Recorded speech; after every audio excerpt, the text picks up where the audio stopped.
only gospels that have any connection whatsoever to someone who knew Jesus or someone who knew someone who knew Jesus are Matthew, Mark, Luke, and John.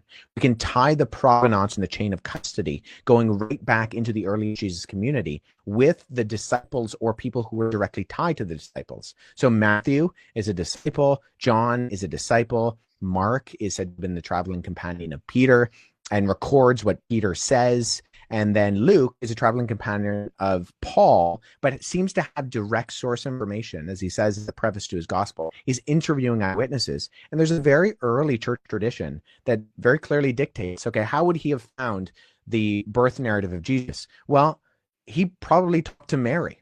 Like, there's no reason to think he didn't.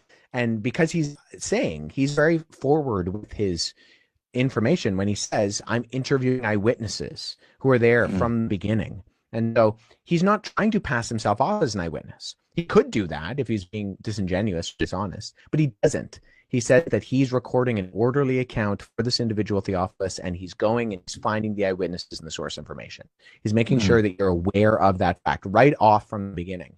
And so all of these things culminate in the fact that we have an early church tradition going right back to the disciples of the disciples, talking about the provenance of the Gospels.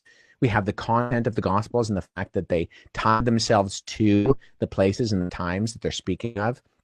And then you have the unanimity and the uniformity of churches that are established all over the ancient world who are relying on these Gospels. And so there are church communities that were established by the apostles. And what are the documents that they are using when Justin Martyr talks about meeting and reading the memoirs of the apostles? Well, that's synonymous with talking about the Gospels, Matthew, Mark, Luke, and John.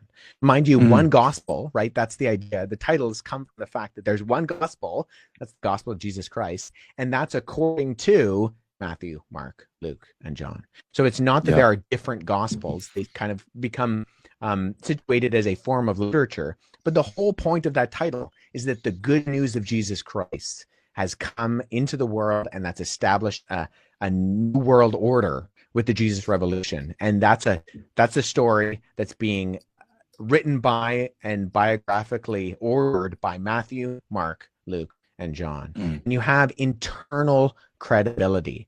Whereas with these other gospels, you have these instances of external credibility trying to be forced on, whether that's with the names. The Gospel of Peter, it says right at the beginning, it's written by Peter. And then in case you missed it at the end, it says, oh, also, by the way, this is written by Peter.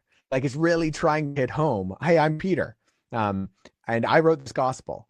And you don't get that with the biblical gospels.